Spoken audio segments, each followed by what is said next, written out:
Señor Mundo, buenos días y muchas gracias por brindarnos esta entrevista. Nos gustaría conversar sobre cómo fue su infancia, las experiencias que vivió y cómo llegó a establecerse aquí en la capital. Sabemos que nació en Apurímac. ¿En qué año? 1964. ¿Cuántos años vivió en Apurímac? 20 años. 20 años, más o menos en los años 80, vino aquí a Lima. Sí. Me gustaría que nos contara cómo recuerda su infancia, cómo fueron esos primeros años de su vida en Apurímac, qué recuerdos conserva de esa etapa, ¿no? La infancia ha sido dura porque desde el uso de razón que yo tuve, mi madre tenía una enfermedad ya incurable y ya nosotros hemos encontrado como ella paraba en cama, ya no caminaba, no hacía nada. Entonces, mi papá era agricultor, trabajaba en la chacra. Y cuando nosotros ya teníamos 5 o 6 años, ayudábamos a trabajar en la chacra. Ese era nuestro tiempo, ¿no? De recreo o juego, lo que sea, pero trabajar en la chacra. Hacíamos sembríos, cultivos de papa, cultivos de maíz, trigo, frijol. ¿Hubo tiempo para estudiar también? Si nosotros estudiábamos de lunes a viernes, pero allá en esa época se estudiaba desde las 8 de la mañana hasta las 6 de la tarde, con 2 horas de intervalo, ¿no? De 8 a 12 y de 12 a 6 de la tarde. Mañana y tarde se estudiaba antes. Sí. ¿Y qué experiencia tiene ahí trabajando o apoyando a su padre? No, no, es una experiencia, porque en realidad mi padre nos ha criado, pero gracias a ellos y gracias a mi padre somos lo que somos, porque él nos ha inculcado el trabajo de diario. Porque nosotros, ¿qué hacíamos? Sábado y domingo que salíamos del colegio, hacíamos allá lo llaman el line. Por ejemplo, para que te ayuden a trabajar en tu chakra, tú tienes que ayudar a trabajar en tu chakra. El line, ¿no? Entonces, y mi papá me decía, ya, vas a ir ante tu tío va a hacer sembrío, vas a trabajar ahí. Y ellos, como yo ya sabía arar, un caballo, un toro, entonces me ponía a arar, a hacer sembríos de maíz, después hay veces sembrar papa, todo era ahí. Entonces, cuando tú hacías tu sembrío, venían las personas que le habías ayudado a devolverte el aire. Entonces, ahí, ¿no? Tu eco, ayuda entre... Y en ese momento su papá era quecholano, todos hablaban quechua. Sí, todos hablaban. ¿Y el colegio? ¿También? No, en el colegio se hablaba castellano, porque eran profesores que nos enseñaban, no, o sea, nosotros, yo he aprendido a hablar en colegio castellano. ¿Los profesores normalmente eran de ese lugar o venían de...? No, profesores eran de otro lugar.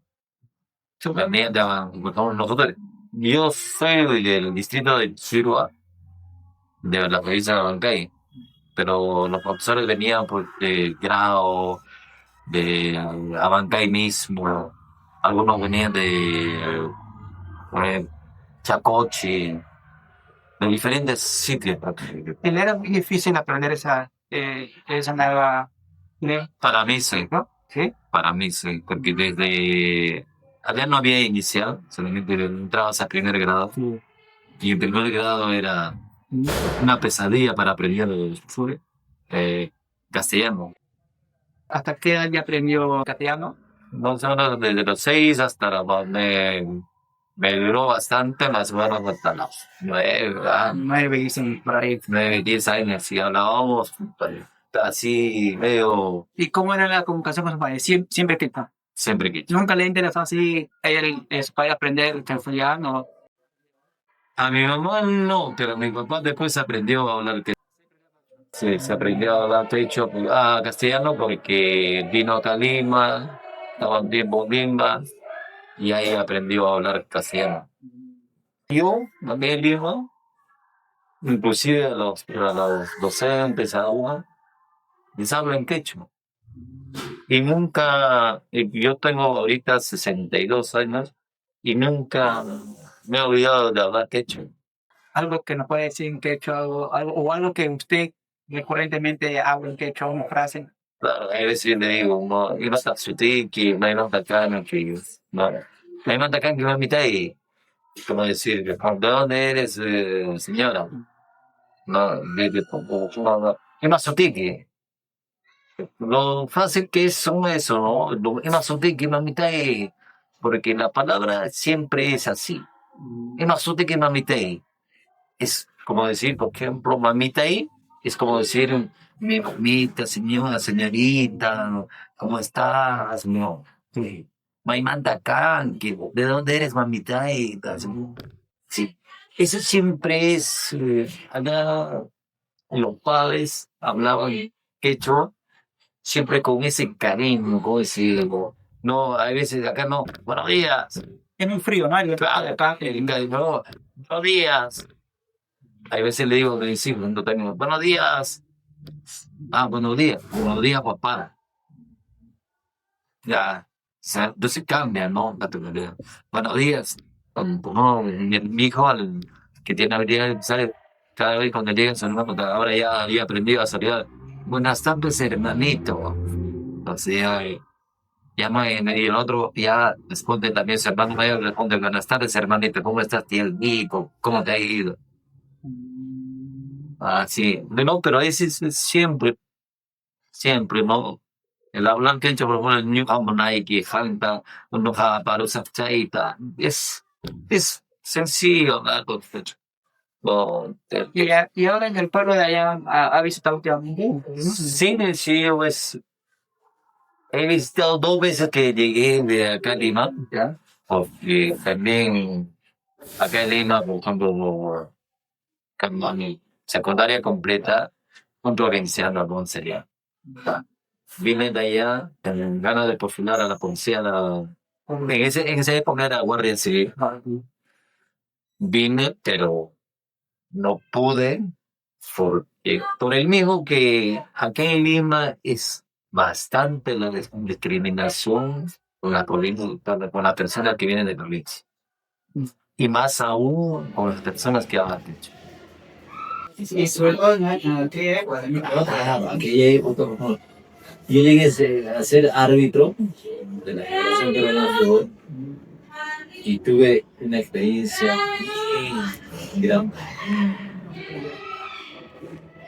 Porque el instructor era el señor finado Pedro Orozco y el otro señor Alberto Tejada.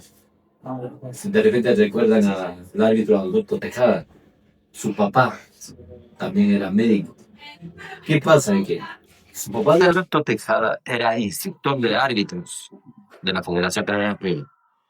En esa oportunidad yo postulé me titulé, tengo mi título como árbitro. menos queda ya, Ya más o menos a los 28 años de edad. ya estaba acá mismo. Acá, y resulta de que yo pertenezco a la Liga Provincial de Fútbol de Lima, que arbitra todos los partidos interdistritales, Copa Perú, todas esas. Pero en el año, cuando yo tenía 32 años, yo postulo a la CONAR, Comisión Nacional de Árbitros. Y me entrevista el señor Tejada, que no, en paz de cáncer, y me dice, ¿de dónde eres? Le digo, de Abancay. ¿De Abancay? Me dice, no, no, de un distrito que se llama Techigua. Y la entrevista, todo. Inclusive había varios jurados prados y dije, gracias, gracias. Pero y después me llamó el Santa Tejada y me dice, ¿por qué no te regresas a tu pueblo? Tú eres un serrano. Sí, le digo, y le dije, sí, con mucho orgullo, sí, yo soy un serrano. Y ahora soy uno de los, en esa época estuve como uno de los mejores árbitros también en la Liga Provincial. Sí, bien. sigo alcanzando mis logros. Yo no soy solamente provinciano, yo estuve acá en el ejército, 8 años en el ejército. Así que no, usted no me va a humillar con sus palabras. Usted será médico, lo que sea, pero gracias a su esfuerzo. Pero jamás será igual que mi persona. Ya de ahí, yo ya sabía que era sí, avanzar ahí. Y avanzar, por favor. Por esa razón no llegamos a la CONAR. Sí, así, y en otros sitios también, por ejemplo, en el ejército también había, sí, en el ejército. Estuve, por ejemplo, trabajando también, bueno, cuando salí del ejército, cuando me dieron de bajar del ejército, yo estuve trabajando en el restaurante de unos secretarios que no eran peruanos, y ella me pidió que sí. ¿Por parte de la alimentaria es usted o? No, de parte de los trabajadores. De trabajadores del alimentario, con usted. Sí. Sí, ¿qué le decía? Sí, Anita, chavito, ¿tú qué vas a poder? Sí, sí, lo facilitaba. ¿Tú qué vas a poder? Bueno, pues si tú me dices que no voy a poder, para ti no podré, pero siempre no. Y yo estuve guardaespaldas de los dignatarios 8 años. 8 años. 8. Sí, la municipalidad siempre yo trabajo. Yo siempre eso. Por mi hijo, yo estoy haciendo un teletrabajo. Ahora hablé soy conmigo también había discriminación. No, los chapitos que ven había siempre. Sí, ¿no? Sí, acá no es acá, no. Eso que hay funcionarios que son no, que intentan ser o que saben demasiado. Eso que siempre quería. Ahora que ha conocido, ha vuelto a acá y a Colima, esos lugares donde normalmente se haga lo que están ahora ya se castellanizado o sigue como hablando pechos. Casi el 70% ya hablan de hacer. Ya hablan de hacer. Y solamente quedan las personas de repente de miel, ¿no? Esa gente sí habla todavía quechua, pero ya habla quechua y combinado con así. Ya no hablan netamente quechua, pero ya hablan ya castellano. Y el 30% sí siguen. Pero después ya es castellano. ¿Y cuál es ese motivo principal por el cual llega a la capital?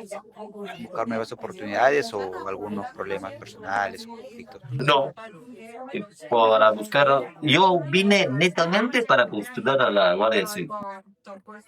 Mi meta es postular a la Guardia Civil, pero no se pudo y llegué a ser al Venezuela Kids. Más o menos por los 80. No, estuve más o menos de los 83, 84, 85, 86, 87, hasta casi hasta 90 estuve en. Sí. Y en aquellos años el Perú estaba en un conflicto interno. Claro, era demasiado peligroso. Sí, demasiado peligroso. Porque yo tengo un hermano que es pintor también, que también lo dispararon. Yo 3 veces lo dispararon. Imagínate, más 3 veces no murió. Y uno dice, mis primos hermanos que conmigo han venido, él murió. Y así, en esa época, en el 83, 84, la vida no valía nada. ¿Por qué? Porque el terrorismo era de gran magnitud, que no podías vivir, siendo militar, no podías vivir en una sola casa.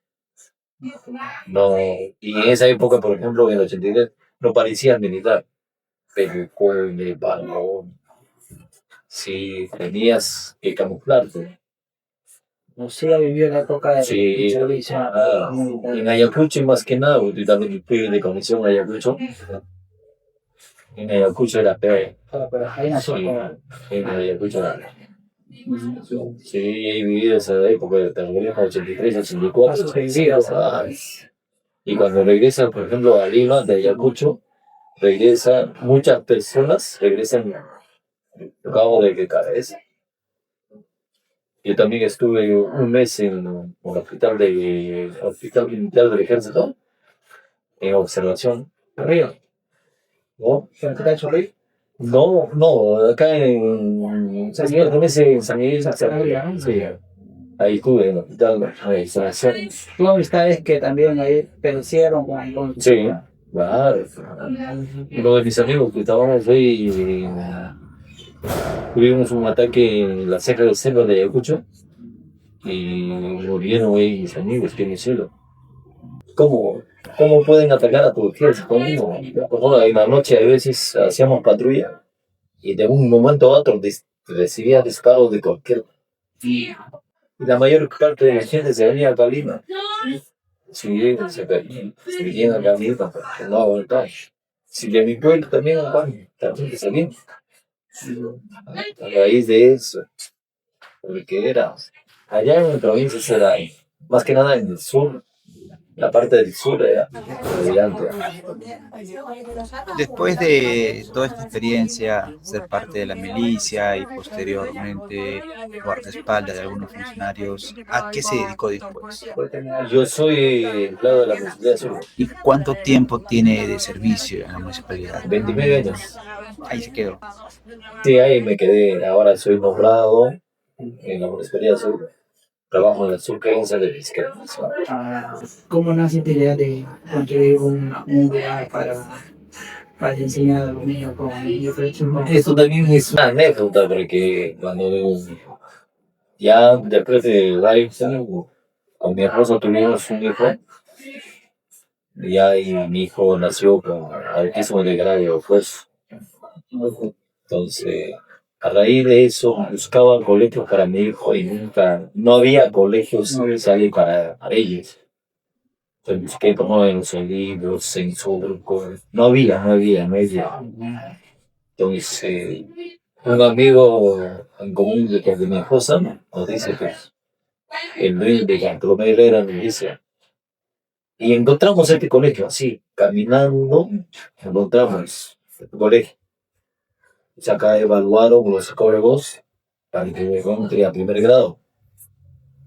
Y resulta de que el dueño estaba vendiendo la resolución. Entonces nos ofrecieron, pero ustedes tienen un hijo con autismo, de repente requieren mejorar la calidad de su hijo y a través de eso, por ejemplo, yo les tengo la resolución y les alquilo el local. Este lugar les alquilo. A raíz de eso, y mi hijo, ya nos pusimos, y ahí fue, ya, bueno, vamos a comprar algo para Tiago. Y compramos la resolución, la autorización de acá. Y gracias a Dios, esa fecha nos ha ayudado un año y ahorita tenemos niños que todos son niños con habilidades.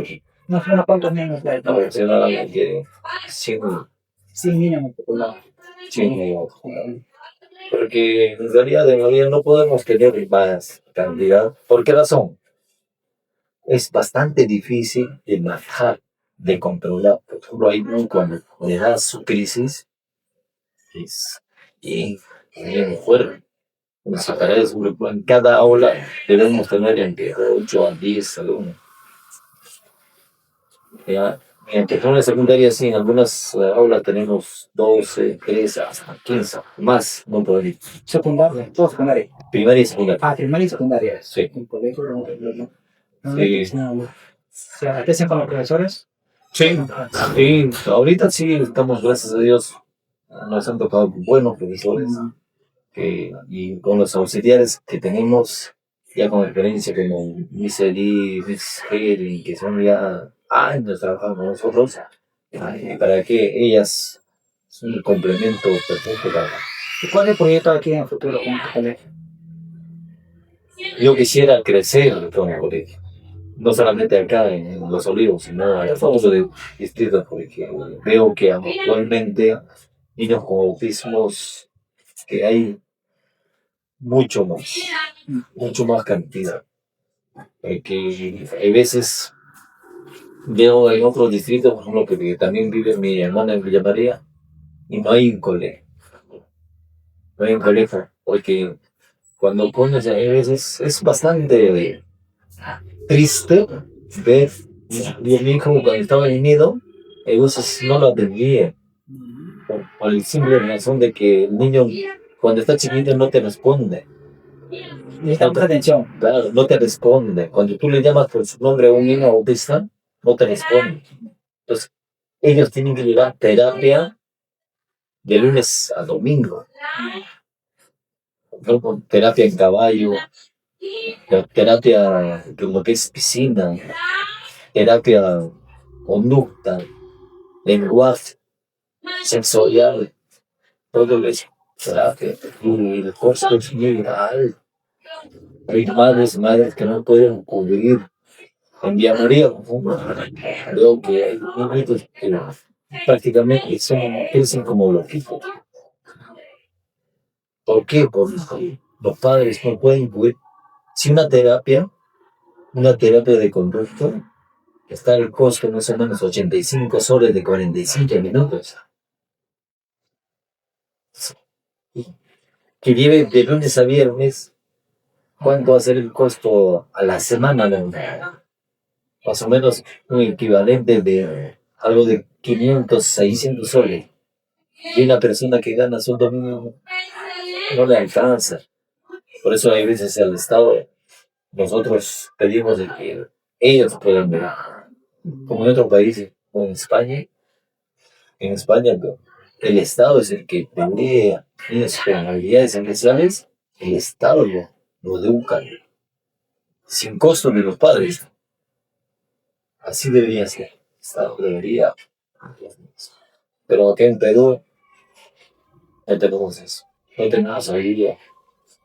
Cuando tenemos padres que fueron abandonados por sus esposos, dejando sabiendo que su niño es autista.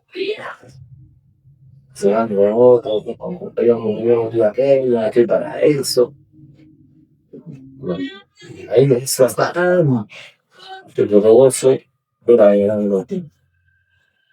Sí. Se puede entonces ya tener otras sedes. Claro, otras sedes, para apoyar. El costo, por ejemplo, o pueden hacer las averiguaciones en CEPAL, es la única entidad que puede evaluar a un niño autista qué grado tiene. Grado 1, hay grado hasta 3. Pero CEPAL puede hacer eso. Pero el costo, por obsesión, CEPAL cobra 180 soles. Imagínate, 6 sesiones. El niño tiene que pasar 6 sesiones para que lo evalúen qué grado. Imagínate una madre de familia que no tiene cruces como es bastante. Y así por esa razón acá nosotros cobramos un caso social. Caso social, no lo cobramos perdón. De repente como nuevo mundo, como los colegios cobraríamos 900, 1200, 1100. No, pero acá en verano no pasa de 700. ¿Ha tenido algún apoyo o consideración como un apoyo del Estado? No, hasta el momento, y eso que hemos presentado documentos, pero nunca No tiene respuesta de. no, el Estado no te responde.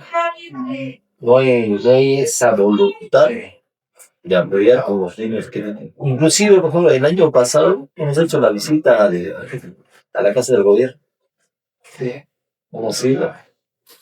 Y ni siquiera en esa época estaba la presidenta. Ni siquiera no nos recibió, sabiendo que estamos viendo con amigos con habilidades especiales. Nada.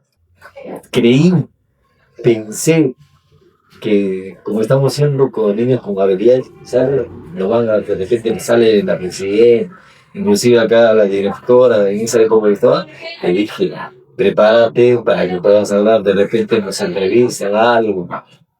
Un funcionario, ¿no? Al menos un funcionario. Claro, pero nada, absolutamente nada. Por ejemplo, cuando a mi hijo detectaron que tenía autismo en el año 2015, me dijeron de que de 60 niños nacía un niño con autismo. Pero ahora me da con la sorpresa de que es de 15 niños están naciendo con algo. Imagínate cuánto avanzado, cuántos niños. Ahora se hizo una amistad muy grave. Muy grave. Y acá en Perú no tenemos apoyo de nada. Ahí propuso ir comas, estamos de migrantes, niñito, oh, autismo. Le digo, llévalo a tal doctores. Pero ¿cuánto cobrarán? Te preguntan, ¿cuánto? No puedo yo ver solamente para medir cómo vas a sentir esa mano. Sí. Hay veces lo dejan así, ¿no? A su mismo. Que ya crecerá. Ya creciendo ya mejorará. Te agradezco su tiempo, señor. No, no se preocupe. Yo, para por ejemplo, hablar de quechua, siempre van a tener tiempo.